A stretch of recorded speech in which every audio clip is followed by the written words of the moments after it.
안녕하세요 여러분. 오늘은 여러분께 충격적인 이야기를 전해드리겠습니다. 수천억 달러의 비용이 들 수 있는 거대한 소송이 진행 중이라는 것을 알고 계셨나요? 하지만 이제부터 어도어가 뉴진즈를 고소할 수 없는 충격적인 내부 이야기를 알아보겠습니다. 도대체 무슨 일이 어도어를 이렇게 조용하게 만들고 있을까? 지금 당장 뉴진즈에 대한 숨겨진 질문과 사실을 담고 있는 이 사례를 살펴보겠습니다. 영상이 마음에 드셨다면 좋아요 1개와 구독 1개 부탁드려요. 모두들 정말 감사합니다. 수천억 원이 오갈 수도 있다는 이야기가 나올 만큼 걸그룹 뉴진스를 둘러싼 분쟁은 여러모로 업계와 팬들의 시선을 사로잡고 있습니다. 그런데 많은 이들이 왜 뉴진스가 어도어, ADOR를 떠나려 하는가라는 물음에 집중해왔지만 정작 어도어가 왜 뉴진스를 상대로 대규모 소송을 걸지 않는가에 대한 시각은 상대적으로 적었죠. 법적 계약적 측면에서 어도어가 뉴진스를 상대로 막대한 위약금을 청구할 수 있다는 해석이 나오는 상황에서도 왜 그들은 계속 뉴진스에게 돌아오라 라는 메시지를 보내는 걸까요? 오늘은 이 의문에 대해 면밀히 살펴보려 합니다. 먼저 최근 법원이 뉴진스와 어도어 간의 가처분 신청에서 어도어의 손을 들어주었다는 점을 짚어봐야 합니다. 뉴진스가 독자적인 활동을 진행하지 못하도록 하는 취지의 결정이었고 어도어는 소속사 지위를 법원에서 공식적으로 인정받았습니다. 업계에서는 이를 계기로 어도어가 한층 강경해져 위약금 청구에 본격적으로 나설 가능성을 점치기도 했습니다. 왜냐하면 전속계약 기간이 남아있고 뉴진스의 시장 가치가 워낙 높기 때문에 소송으로 인한 금전적 이득이 충분히 예상되기 때문입니다. 실제로 지난해부터 뉴진스의 위약금 규모가 400억 원에서 최대 600억 원. 멤버 개별로 100억 원대에 이를 수 있다는 추정이 꾸준히 제기되어 왔습니다. 공정거래위원회 표준 전속계약서에 따르면 아티스트가 계약기간 만료 전에 소속사를 떠날 경우 해지 시점을 기준으로 직전 2년간 월평균 매출의 남은 계약 개월수를 곱한 금액 이위약금으로 책정됩니다. 그런데 만약 소송이 너무 지연된다면 직전 2년간 월평균 매출 자체가 점점 줄어들 뿐 아니라 남은 계약 개월 수도 줄어들어 어도어가 받을 수 있는 실질적인 위약금 규모 역시 급격히 낮아지게 됩니다. 그럼에도 왜 어도어는 곧바로 뉴진스에게 청구서를 들이밀지 않는 걸까요? 이유는 크게 4가지 정도로 정리해 볼 수 있습니다. 첫째, 실제 소송에서 확정될 위약금 규모가 생각보다 크지 않을 가능성이 존재합니다. 물론 수백억, 수천억 원대 추정치가 부각되어 왔지만 민사재판에서는 개인이 도저히 감당하기 어려운 금액을 위약금으로 선고하는 사례가 그리 많지 않습니다.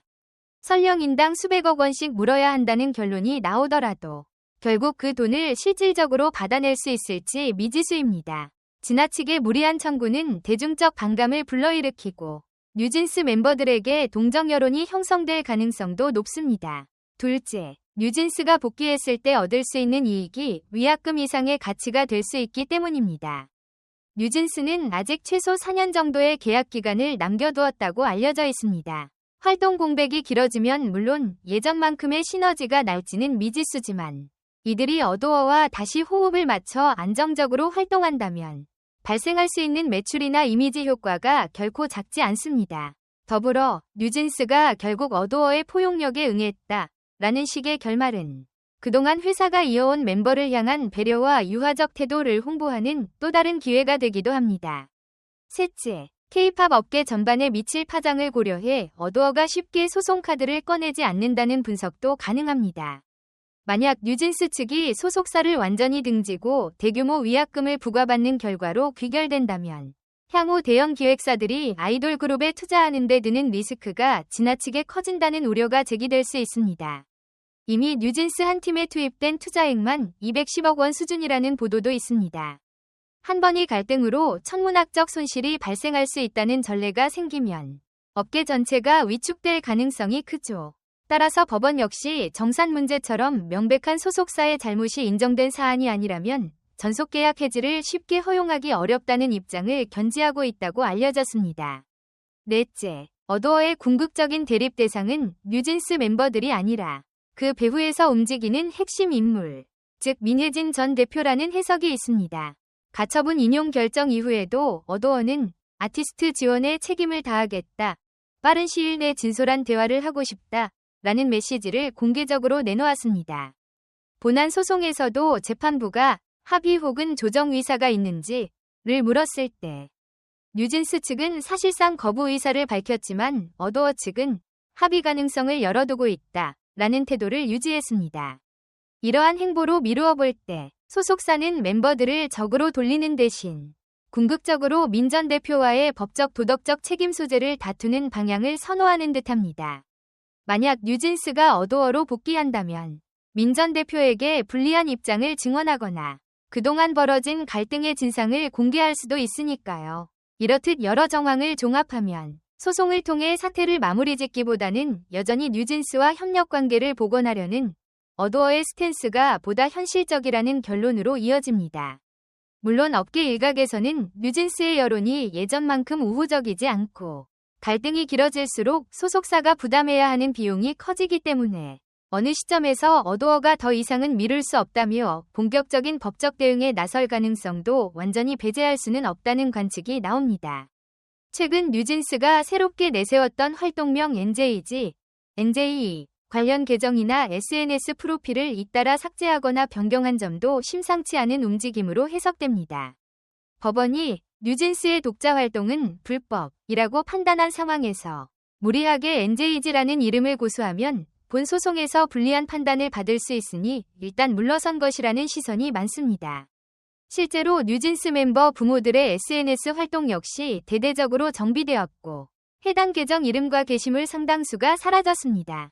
이는 결국 오로지 본안 소송을 통해 전세를 뒤집지 못하면 앞으로의 단독 활동은 거의 불가능하다라는 현실을 받아들인 조처로 보입니다. 이제 주도권은 오히려 어도어가 쥐었다는 평가도 있습니다. 어도어 입장에서는 한층 여유를 갖고 뉴진스를 회유하거나 복귀 협상을 시도할 수 있게 되었기 때문입니다. 가처분 인용으로 소속사 지위를 확실히 한 지금 굳이 큰 잡음을 일으키며 위약금 소송으로 가기보다는 시간을 벌면서 멤버들이 돌아오도록 압박하는 편이 실익이 클 수도 있습니다. 다만 사태가 더 길어지면 뉴진스의 매출 공백이 지속되면서 위약금 산정 기준이 낮아져 결국 소송에서 얻는 금전적 이익이 크게 줄어들 것이라는 점 또한 명확합니다. 결국 올해가 분쟁의 마지노선이 될 것이라는 전망도 있습니다. 어도어가 어느 정도 기한을 두고 복귀 가능성을 열어두되 그 시점이 넘어서면 대규모 위약금 청구 방안을 본격적으로 검토할 가능성이 있다는 뜻입니다. 하지만 적지 않은 업계 전문가들과 팬들은 어도어가 뉴진스를 압박하기 위한 명분을 다지겠지만 실제로 거액의 위약금 소송은 최후의 카드일 것이라고 보고 있습니다. 뉴진스가 혹여 소속사로 복귀한다면 그 순간 민 전 대표와의 관계 역시 급격히 흔들릴 수 있고 법정에서 어도어에 유리한 증언이 나올 수도 있기 때문입니다. 이렇듯 갈등 국면은 간단히 봉합될 기미가 보이지 않습니다. 뉴진스 측은 본안 소송에서 계약 해지의 정당성을 주장하려 애쓸 것이고 어도어는 계속 문을 열어두고 있다 면서도 시간을 끌며 위약금 산정의 손익을 따져볼 것입니다.